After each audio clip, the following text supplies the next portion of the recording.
नमस्कार, मैं हूं अभि वर्मा और आप देख रहे हैं the lead story dot in. आज हमारे बीच में शहर के जाने माने physician and cardio and diabetes specialist doctor Hemant Gupta ji हैं। आइए हम बात करते हैं उनसे। नमस्कार सर, आपका बहुत बहुत स्वागत है द लीड स्टोरी में।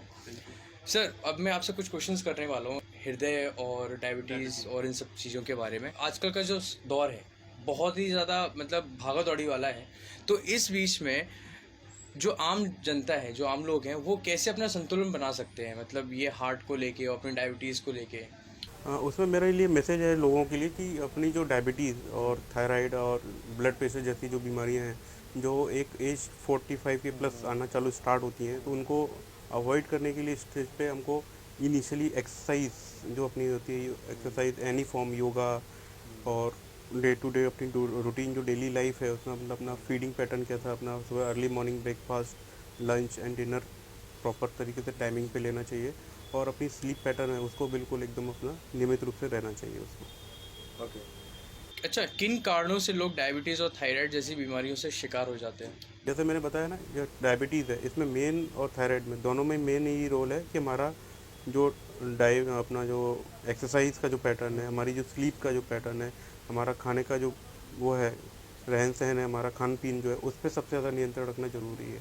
जैसे डायबिटीज़ वाले जो पेशेंट हैं उनको बिल्कुल प्रॉपर टाइम पे एटलीस्ट आधा घंटे की एक्सरसाइज उनके लिए ज़रूरी है मॉर्निंग आवर्स में।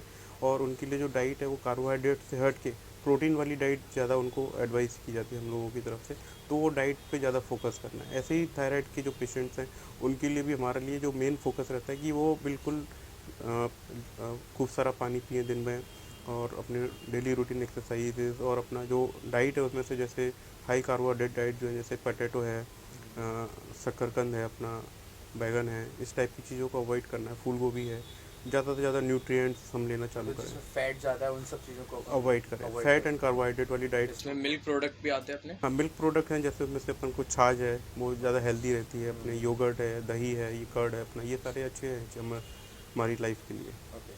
जैसे सपोज इन किसी को थायराइड है और या फिर किसी को डायबिटीज़ है, तो क्या वो जीवन पर्यंत रहती है, कि एक क्या एक या फिर एक पर्टिकुलर टाइम तक के लिए रहती है? नहीं नहीं, इसमें डिपेंड करता है कि किस स्टेज पे है ये, जो डायबिटीज़ है और जो थायराइड है वो किस स्टेज से है और हमने किस स्टेज पे उनको आइडेंटिफाई किया है। जैसे डायबिटीज़ के पेशेंट होते हैं उन्हें टिपिकल कुछ सिम्टम्स मिलते हैं, जैसे रात को बार बार पेशाब का जाना, सडनली वेट लॉस होना, दोनों पाँव में वीकनेस होना। ऐसे थायराइड में भी सडनली वेट लॉस होना या वेट गेन करना, अचानक से बालों का झड़ना, कमजोरी शरीर में रहना। तो ये पहले हमको लक्षणों को आइडेंटिफाई करना है, फिर इनके हम लोग इन्वेस्टिगेट करते हैं तो कितने लेवल पे है ये। यदि इनिशियल स्टेज पे ही है, ज़्यादा लेवल इनका बढ़ा हुआ नहीं है, तो हमारा जो फर्स्ट प्रयास जो रहता है कि अब इनको उनके जो न्यूट्रिशन जो हैबिट है, उनका जो खान पान, रहन सहन और डेली की जो रूटीन एक्टिविटीज़ है उससे हम लोग कंट्रोल करने की कोशिश करें। यदि इनिशियली अर्ली स्टेज की थायराइड है, बहुत ज़्यादा बढ़ी हुई नहीं है, या सब क्लिनिकल थायराइड जिसको हम बोलते हैं, जैसे अर्ली सिम्टम्स आने चालू हैं, तो हमारे लिए बेसिकली है कि पेशेंट को हम लोग न्यूट्रिशन वाला पार्ट समझाएं उनको और उनकी डेली एक्टिविटीज़ उनको समझाएं। और यदि निकलता है, कंट्रोल नहीं होती, हमारी डेली रूटीन लाइफ को चेंज करने के बावजूद नहीं होता है, तो फिर हमको कुछ मेडिसिन स्टार्ट करनी पड़ती है। उन मेडिसिन पे हमको उनको कंट्रोल लेके चलना पड़ता है।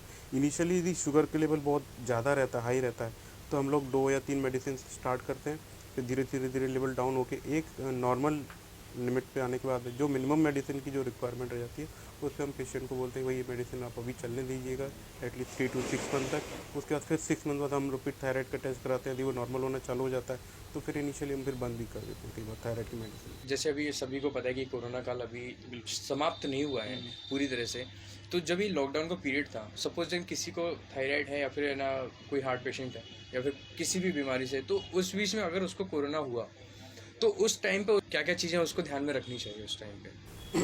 यदि जो पेशेंट जो डायबिटीज़ है, थायराइड है, या ब्लड प्रेशर या कार्डिक पेशेंट या लिवर पेशेंट, कोई भी पेशेंट है, इनमें इम्यूनिटी या प्रेगनेंसी है, तो इन पेशेंट में बेसिकली क्या रहता है, हमारा इम्यून सिस्टम जो रहता है बहुत लो रहता है। ऐसे में पेशेंट्स को सबसे ज़्यादा सलाह जो दी जाती है कि भाई भीड़ वाले इलाकों में नहीं जाना है, मास्क का प्रॉपर यूज़ करना है, सैनिटाइजेशन का यूज़ करना है। सेकंड चीज़ जो इनके लिए सबसे ज़्यादा ज़रूरी है वो है न्यूट्रिशन। न्यूट्रिशन बहुत अच्छा रखना है इस पीरियड में अपन को।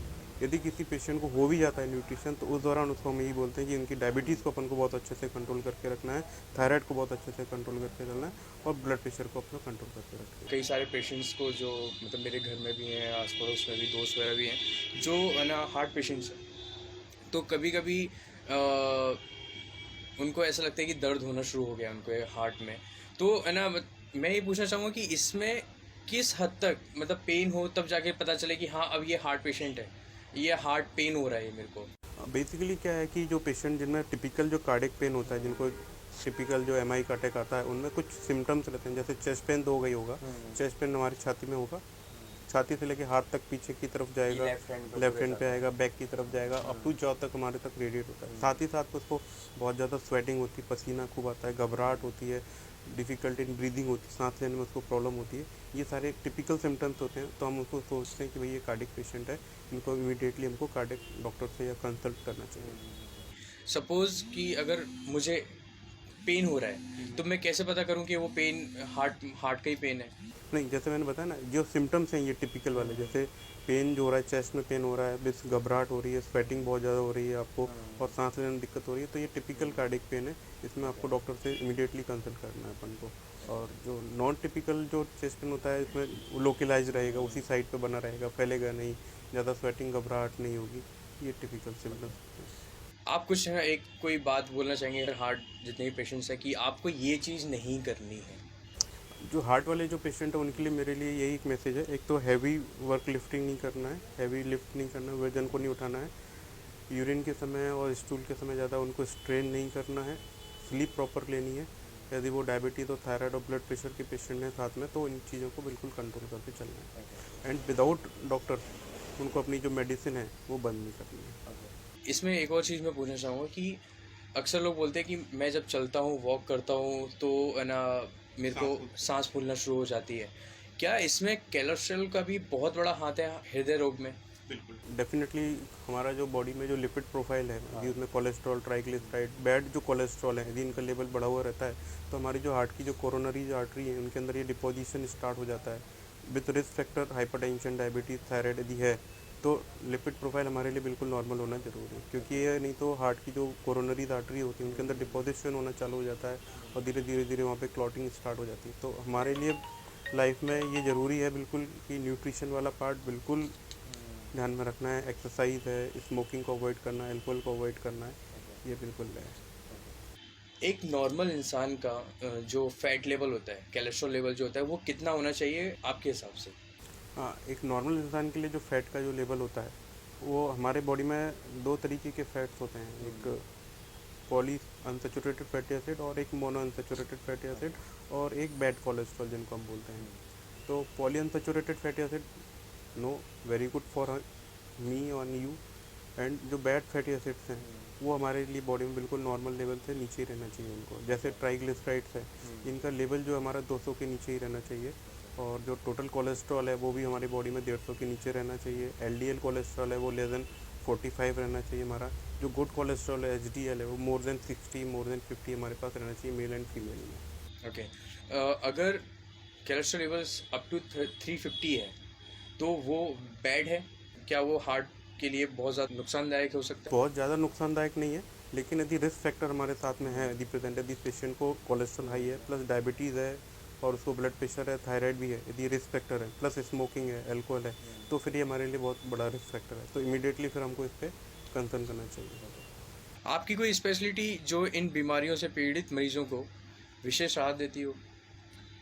मेरा जो फर्स्ट कंसर्न जो रहता है, जैसे आपने मेरे से पूछा इनिशियली कि जो पेशेंट जिनको मेडिसिन स्टार्ट हो जाती है तो उनको अपन हमेशा खाते रहते हैं या बंद हो जाती है कि नहीं होती, या हमेशा कई बार पेशेंट देखे हमने कि वो लाइफ लॉन्ग थायराइड की मेडिसिन खा रहे हैं। तो मेरा फर्स्ट जो स्पेशलिटी इसी चीज़ में ये है कि मैं पेशेंट को हमेशा मेरा उनको एनकरेज करना है ये इसी चीज़ के लिए कि वो 3 चीज़ें अपनी लाइफ में हमेशा यूज़ करें जिससे उनकी शुगर और थायराइड हमेशा मेंटेन रहे। जिसमें फर्स्ट मेरे लिए रहता है हमेशा एटलीस्ट 30 मिनट की एक्सरसाइज मीन्स अच्छी खासी उनको स्वेटिंग हो, उनको 30 मिनट की एक्सरसाइज, इतनी वॉक इनकी करें। ऐसा नहीं कि वो आराम से घूम रहे फिर रहे हैं। 30 मिनट एक्सरसाइज मतलब 30 मिनट एक्सरसाइज जिसमें उनको पसीना है, न्यूट्रिशन वाला पार्ट और स्लीप पैटर्न। जैसे कोई डायबिटीज़ पेशेंट है तो कुछ होम रेमेडीज़ अगर कर सकते हैं, जैसे कई लोग बोलते हैं कि करेले का जूस पीना चाहिए या नीम का जूस पीना चाहिए, ये सब चीज़ें, क्या ये सब चीज़ें लाभदायक है? देखो, मेडिसिन की पद्धति तो 3 डिफरेंट तरीके की हैं, एलोपैथी, होम्योपैथी और वो हैं। तो आयुर्वेद, इन सब में अपना अपना किसी न किसी का रोल तो है। इसलिए मैं किसी पेशेंट्स को मना नहीं करता हूँ कि भाई तू आयुर्वेदिक मेडिसिन मत लो आप, या ऐसा मत करो। लेकिन जो मेन डायबिटीज़ की वो चलने दो आप मेरी मेडिसिन। एलोपैथी में आपको करेले का जूस है या जामुन का वो लेना है, बिल्कुल ले सकते हो। लेकिन एडिशन में आपको ये 3 चीज़ें करनी है। न्यूट्रिशन वाला पार्ट, जिसमें आपको कार्बोहाइड्रेट हटा के प्रोटीन डाइट को लेना है आपको। तीसरा आपको एक्सरसाइज है, और नींद प्रॉपर अपनी। सिंपल सा एक आंसर है कि अगर आपको अपने आप को स्वस्थ रखना है, अगर आप डायबिटीज़ और थायराइड पेशेंट है, तो प्लीज़ 30 मिनट की कम से कम एक वॉकिंग, एक नॉर्मल स्लीप और अच्छा डाइट रखनी है आपको। यही बात है। Diet means protein diet. Protein diet, carbohydrate आप हटा सकते हैं, जितनी भी फैटी एसिड्स, जितने भी फूड्स होते हैं उनको आप हटा सकते हैं और अपनी जीवन को और अच्छा बना सकते हैं। और कोई एक कुछ भी एक अच्छी सी कोई चीज़ आप बताना चाहते हैं सारे व्यूअर्स को? हाँ, मेरे लिए सबके लिए टेक होम मैसेज यही है कि जो 3 बातें मैंने फॉलो करने के लिए बोला, उनको स्ट्रिक्टली आप एटलीस्ट 6 मंथ्स करके देखें, और फिर आप अपनी बॉडी के अंदर जो चेंजेस देखेंगे, शुगर का लेवल जो देखेंगे, कोलेस्ट्रॉल, थायराइड, ब्लड प्रेशर, ये आपको बहुत इजीली मेडिसिन से रिलीज़ करते भी चले जाएंगे, प्लस आपको बहुत बेनिफिट मिलेगा। Thank you doctor Hemant Gupta ji, आपसे बात करके बहुत अच्छा लगा। डॉक्टर हेमंत गुप्ता जी से बात करके बहुत अच्छा लगा। और अगर आपको उनसे कंसल्ट करना है, उनसे अगर जानकारी लेनी है, तो आप उनके क्लिनिक पर कभी भी आ सकते हैं। उनका एड्रेस हम लोग अपने वीडियो के लिंक में प्रोवाइड करा देंगे। Thank you so much. देखते रहिए द लेडी स्टोरी .in।